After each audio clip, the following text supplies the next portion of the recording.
So let's talk about a new game called Vindictus Defying Fate, which is in playtest access, I want to say right now on Steam, where I asked for it and I immediately just got in. So if you still want to get in it, go for it. But what is this lovely game?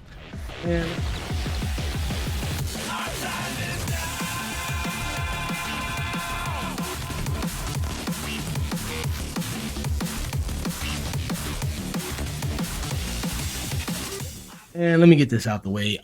Yeah, so you get to pick two characters. I chose the heroine, the female warrior, for reasons. Yeah. But anyway, yeah. To get that comedy out the way.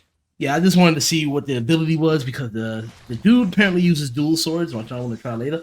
But I wanted to see this Sophia character who gives me Soul Calibur vibes. I'm not gonna lie, come on, she got a sword and shield. And the way you can pick her different outfits, tantalizing. Real talk. Nah, she kind of reminds me of Sophia. That's why I chose her and gave me, like I said, nice Soul Calibur vibes. But going into the world for a playtest, it looks beautiful, man. I was just trying to walk around for a little bit. Got into enemy fights. It's very controller savvy. Also keyboard and mouse for those that are interested in that. But I'm using gamepad, of course. That's just my style.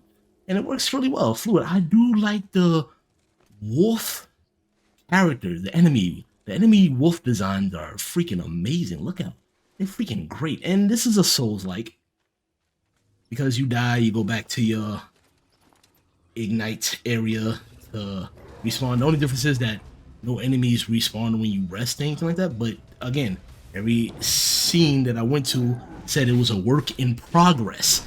So this is still, like I said, this is the playtest to give you an idea of what the combat is like, what the abilities are like, fighting the enemies, and they're tough. Now, I'm not gonna say this is a full. I do have my gripes when it comes to enemy. I want to say hit detection. I don't like it when enemies can shoot through their comrades. Like games where nowadays, where if enemy shoots, that person's gonna get. You could actually use them as a meat shield instead of the whatever projectile goes through them, or even the hitboxes. I want them to hit each other to be like, hey, cut that out. We gotta, careful how we fight. But luckily, your AOE attacks can actually hit everybody because you can get surrounded. It's crazy. Many of the different boss fights are pretty tough. I'm not gonna lie, it took me a minute for some of them, but then when I got to the main boss, I do like that it give you a timer how long it took you to fight a boss, which is pretty cool.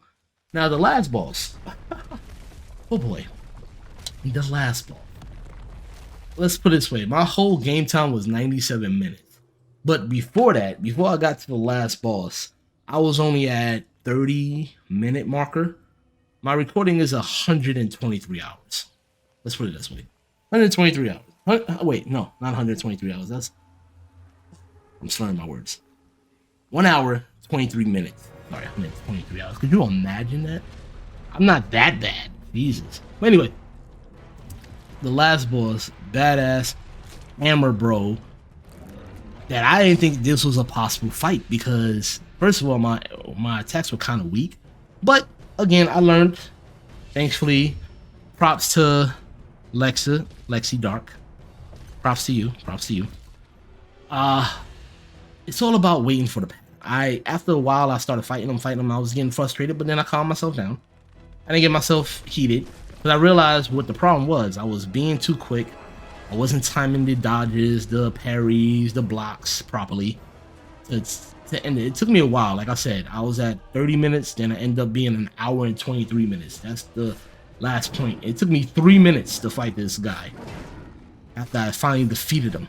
3 minutes. A little over 3 minutes. I'm not mad. I was just like, ooh, this guy's tough. Because his AoE attacks, his berserk undodgeable. Well, you could dodge it, but you have to get the hell out of dodge when he does his red attack. It's crazy. It was well designed. I loved it. But that feeling of victory at the end was like, yes. But then it was like, okay, now you can move on to the snowfall area. And I was like, oh no. No, give me a time. I need to collect my thoughts. that fight. Like I said, you can't do much in this game. For a first impression, Vindictus actually has me. I'm actually looking forward to it. I'm liking the style. I'm definitely gonna try out the knight dude with the dual wielding to see how he plays out. But so far, the girl, yeah, I wanna see more of her story. For reasons. And the animation is very. I mean, come on, sex sells, people. Let's get it out the way. The animations that they did for the character is freaking bananas. And picking the different outfits. I see where you was going with it, and I was just like, I couldn't help but start laughing. Especially the kitty, e-girl outfit that they had me cracking up. But yeah, I put on the hot pants for reasons, because Stellar Blade is coming out, and if you don't have a PS5, this could be your fix. But anyway, the game is pretty fun. I would say try to get into the playtest before it ends. I don't see an end date for the playtest, but so far, yeah, the game is fun. I'm digging it. I like it. It's hilarious. It's, well, I made it hilarious, but the combat is very fluid. And it's a big learning curve. Oh my god. I can't wait. I don't know if it's going to be free to play though. It's from Nexon, so if it's from Nexon, both developed and published, that means it might be free to play when it drops. So we'll see what happens. I don't know if there's going to be co-op. It's going to be single player. I feel like this game could use some co-op. It would be nice, but it plays super well. Other than that, check it out for yourself. It's on Steam. Playtest access. Ask for it. Get on there. Share your feedback. Share your thoughts. Let me know in the comments below your thoughts if you ever played. And please hit that like and subscribe button. Hit that notification bell. And I will check y'all next time. I don't know why I did the thumbs up. But anyway, beast out.